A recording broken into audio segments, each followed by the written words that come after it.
Assalamualaikum warahmatullahi wabarakatuh. Jadi ya entah mengapa belum sedih ya. Karena barusan penulis itu baru tahu bahwa dari KNKT itu ngomong kalau ada kasus, ada kejadian. Itu oponnya jenengi istilah itu representatifnya berapa. Dia bilang harus punya data yang representatif. Dan representatif yang ia maksud itu adalah untuk mengetahui sebuah data itu signifikan atau representatif, itu nggak bisa sedikit kasusnya, harus banyak.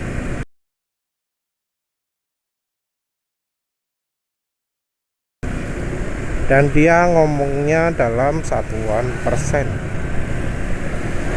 yang itu nggak bikin sedih ya. Tapi penulis jadi sedih ketika nyoba cari kasus Takata airbag. Takata airbag itu pertama dilakukan recall karena ada cedera. 3 orang cedera kalau nggak salah, dengan luka yang ada yang serius, ada yang tidak terlalu serius.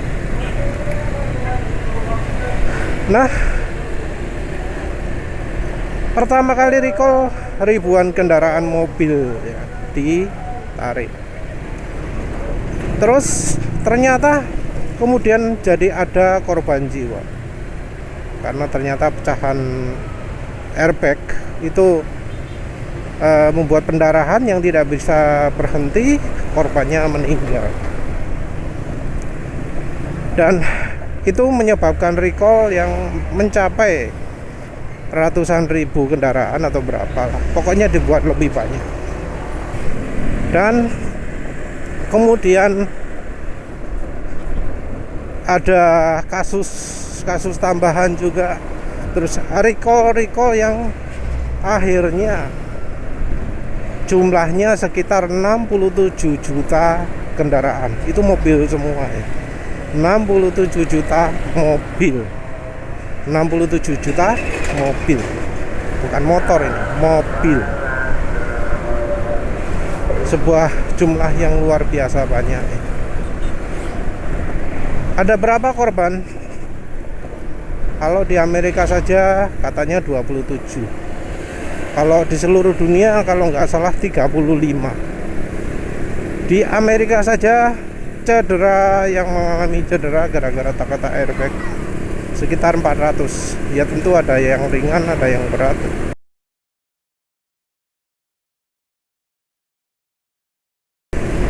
Terus penulis coba hitung lah. Wes anggap aja seluruh dunia korbannya cuma 400 lah ya.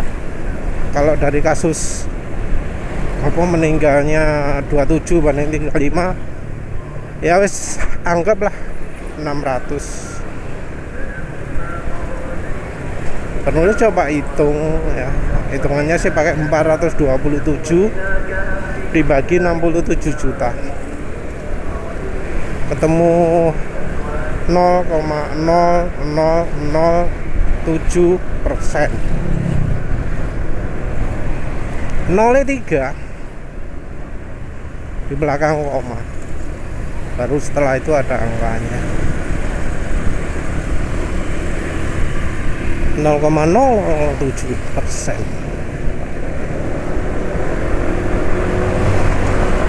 Sementara kalau dari standar statistik, sebuah data itu baru dianggap relevan ketika 5%. 5% itu adalah batas biasanya yang dipakai standar untuk menunjukkan apakah suatu kasus itu merupakan peristiwa yang signifikan atau bukan.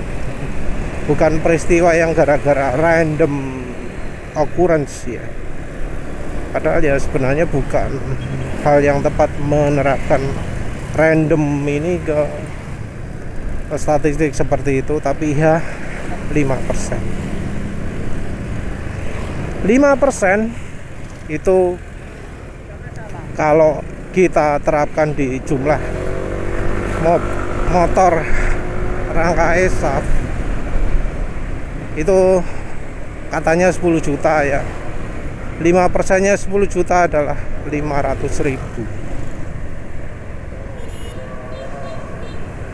Penulis nggak tahu apakah dengan kata-kata 500.000 itu mengacu ke 500.000 korban atau 500.000 rangka patah. Karena tentu kalau cuma keropos tok nggak patah, nggak bakal dianggap oleh Honda. Harus patah dulu. Dan bisa jadi patah pun itu nggak bakal dianggap oleh Honda, nunggu ada yang meninggal. Kita nggak tahu pemerintah pakai standar mana, KNKT pakai standar yang mana. Yang jelas bukan pakai standar Amerika ya. Kalau standar Amerika, satu orang meninggal itu sudah cukup, sudah lebih dari cukup, sudah terlalu berlebihan. Kalau orang luka saja sudah jadi masalah serius, apalagi sampai meninggal. Jadi nggak butuh prosentase berapaan gitu ya, terus nggak peduli. Satu kasus terjadi kecelakaan, terjadi celaka, itu sudah lebih dari cukup untuk menyebabkan recall. Apalagi sampai terjadi 2, 3, itu wis dianggap terlalu sering ya. Nah, kita di Indonesia dihadapkan oleh orang-orang yang sadis ya, karena kok nunggu ada kejadian ya. Emang di rangka ESAV ini belum ada cerita orang meninggal, belum ada bukti nyata ya, belum ada apa jenis hitam di atas putih bahwa ada yang meninggal gara-gara ESAV. Masih cuma katanya ya, katanya. Bukan pernyataan resmi dari polisi misalnya.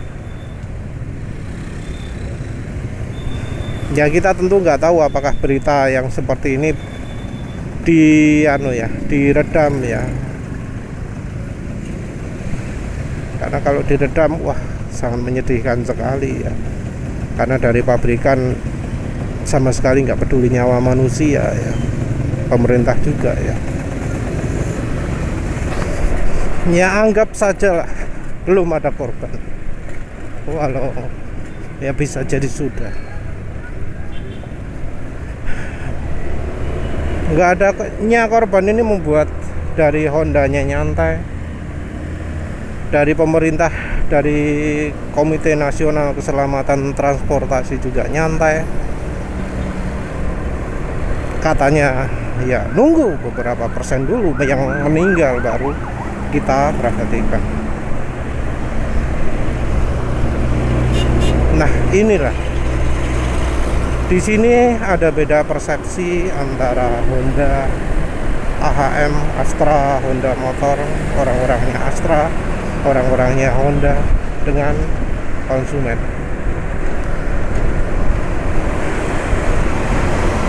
Konsumen menghitung kejadian itu tidak dari persen, tidak dari persen. Orang itu menghitung peluang tidak berdasarkan berapa persen kemungkinannya. Orang menghitung itu berdasarkan apakah ada orang yang mengalami celaka. Nggak peduli berapa persen, tapi yang diperhatikan adalah apakah ada orang yang celaka karena motor rangka patah ini. Selama ini memang belum, selama ini belum ada contoh. Mestinya sih ada, tapi ya sayangnya pemberitaannya kurang tepat atau kurang pas atau belum betul-betul terdokumentasi. Juga belum ada laporan polisi juga sayangnya. Tapi pandangan masyarakat sudah beda. Pandangan masyarakat terhadap kasus rangka patah ini sudah berlebihan, boleh dibilang overreacting, boleh dibilang ketakutan. Karena jangankan yang punya motor, yang di jalan raya mengikuti di belakangnya motor esaf saja ada yang sampai takut, ada yang nggak berani, takut terus tiba-tiba apa rangkanya patah itu ya, sampai seperti itu ya. Penulis sudah baca komentar lebih dari satu kali bahwa yang ditakutkan konsumen itu adalah keselamatan.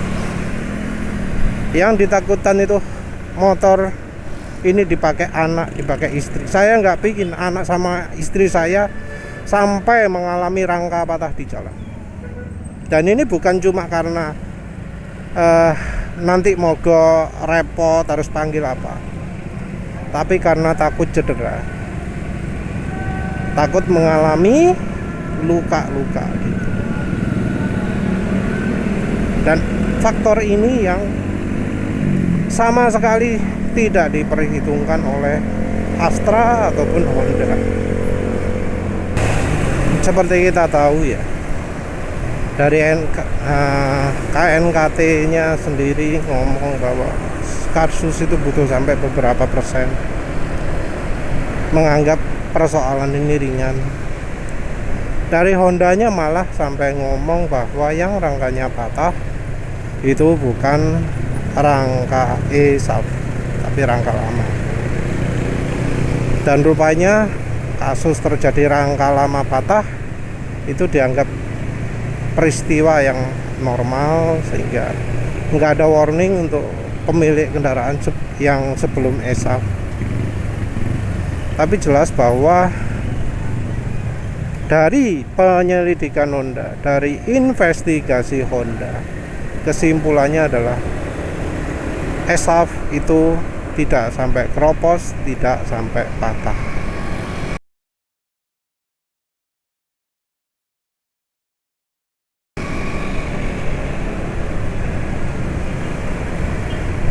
Nada-nadanya, gaya-gayanya Honda ataupun Astra masih menganggap kejadian ini nggak beda dari kasus recall, permintaan recall sebelumnya, yaitu soal misalnya yang pernya, koplingnya CB 150R, kasus cop businya, kasus klotak-klotaknya CB atau CBR 150R, juga dari recall PCX itu PCX gredeknya ADV 150.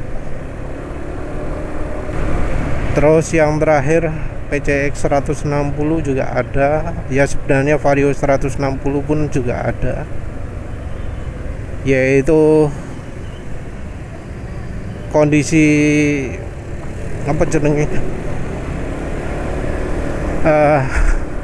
seal radiator yang rembes, yang jelas karena kualitas kurang bagus.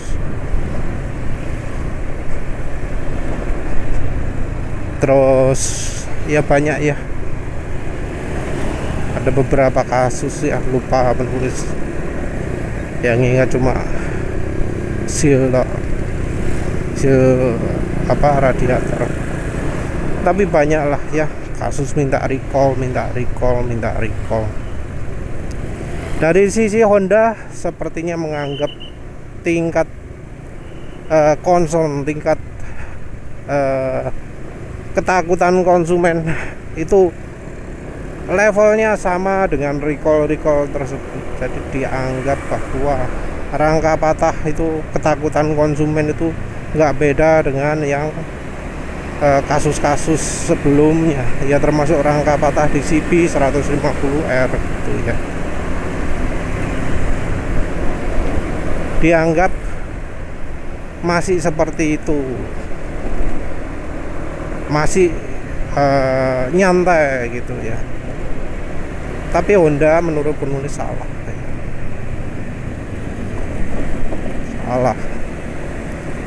Emang benar sih, nggak semua orang itu tahu soal rame-rame rangka patah ini. Cuma orang yang melek ke internet saja, cuma orang yang netizen yang tahu ada kasus rangka patah seperti ini. Ya, tahu itu bukan berarti mengerti, karena ya contohnya lah, banyak influencer yang mencoba menjelaskan tapi sebenarnya nggak ngerti masalah yang terjadi. Yang penulis tahu itu ya contohnya Om Mobi, dokter mobil, ya sama vlogger, karena mereka jelas cuma memperhitungkan, cuma menyampaikan apa kata pabrikan dan nggak punya pendapat sendiri, nggak punya penyelidikan sendiri ya. Tapi intinya mungkin banyak orang yang tahu ada patah-patah tapi nggak ngerti konsekuensinya atau bahannya atau level bahayanya, karena banyak dari pakar-pakar yang jadi kutipan kasus rangka patah itu ngomongnya cuma gampang, kalau karat tinggal dibersihkan, tinggal diamplas, beres. Padahal faktanya tidak seperti itu, karena ada beberapa kasus di mana karat itu nggak bisa lagi sudah diamplas karena yang hancur adalah logam utamanya. Nggak bisa sekedar diamplas, dicat, karena kekuatannya sudah hilang, sudah rusak rangkanya.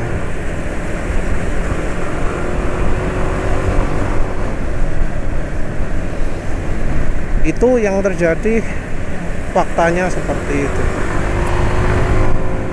Tapi baik para influencer ataupun dari Astranya ataupun dari Hondanya, mereka sepertinya tidak menangkap bahwa masyarakat sekarang benar-benar takut. Masyarakat sekarang benar-benar ngeri.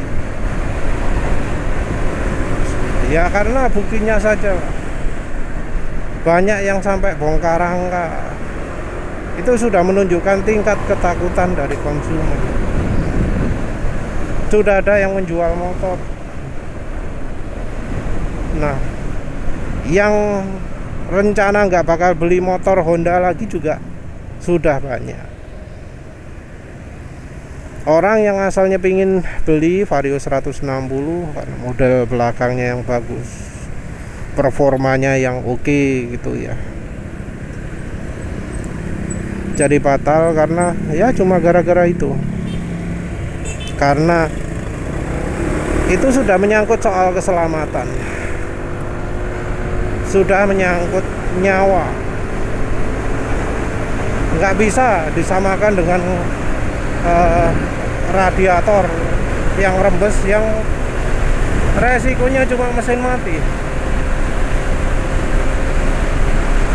Nggak bisa disamakan. Entah ya, apa Honda itu bakal berubah. Dengar-dengar kabar ya ada perdebatan soal ini di internalnya Honda. Tapi entah, karena yang jelas kelihatan di luar adalah Honda nggak ngereken, Honda nggak peduli. Ya repot lah ya sudah, kalau sudah seperti itu. Tindakan yang bisa kita lakukan apa? Untuk mereka yang sudah kadung punya motor Honda, sudah memiliki motor Honda dan tidak mampu untuk mengganti motor lain, terpaksa harus memelihara, silahkan luangkan biaya, luangkan waktu untuk melakukan pengecekan rangka. Jangan cuma bagian luar saja. Kalau punya kamera, cek juga bagian dalam. Pakai caranya apa? Otomotif TV itu, dilihatkan rangka bagian depan, bawah, dalam ya. Di situ ada lubang-lubang yang bisa diintip. Jadi delosor rebahan, lihat ke lubang bagian atas, lubang bagian depan bawah dari rangka ya. Lihat dari lubangnya, apa ada karat atau enggak. Gunakan cat semprot, cat yang ada gasnya untuk mengecat bagian-bagian yang di dalam tersebut, karena dari banyak kasus karat di bagian dalam itu jauh lebih parah daripada yang di bagian luar. Jadi lakukan itu. Kalau sudah ada karat, bersihkan sebisa mungkin. Kalau rangkanya betul-betul bisa dibongkar 100% ya bongkar 100%. Karatnya bersihkan dengan asam, dengan wing porselen misalnya. Terus habis itu ya kalau bisa catnya dicelup. Kalau nggak bisa gitu ya pakai cat semprot yang pakai gas. Luar dalam tentunya ya. Terus habis itu spakbor itu bagian depan, spakbor depan. Bagian belakangnya itu panjangkan. Enggak banyak ya. Menurut penulis 5 cm pun cukup. Mungkin maksimalnya 8 cm ya. Penulis nggak bisa perkirakan, tapi rasanya 5 cm saja cukup. Kalau penulis sih pakai lembaran plastik, gunting bentuk persegi panjang, sudah pasang dilakban. Penulis yakin itu bisa bertahan sampai tahunan sudah. Tapi kalau niat ya silahkan. Tapi ingat, kalau pakai baut, pakai mur, perhatikan bahwa itu harus benar-benar kuat. Mungkin bisa dicoba pakai baut body ya, baut dan klem body, mungkin bisa pakai itu juga.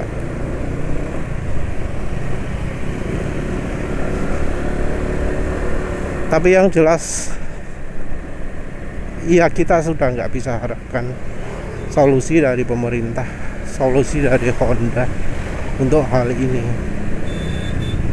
Yang mengerikan adalah karena ini berhubungan dengan keselamatan.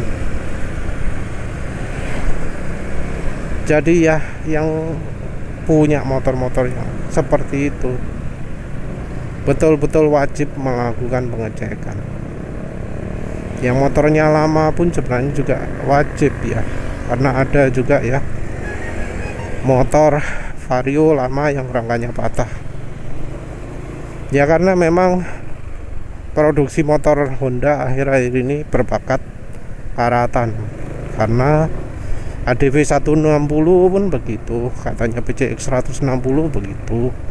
Kalau Vario 160 sudah ESAF, jelas kena juga.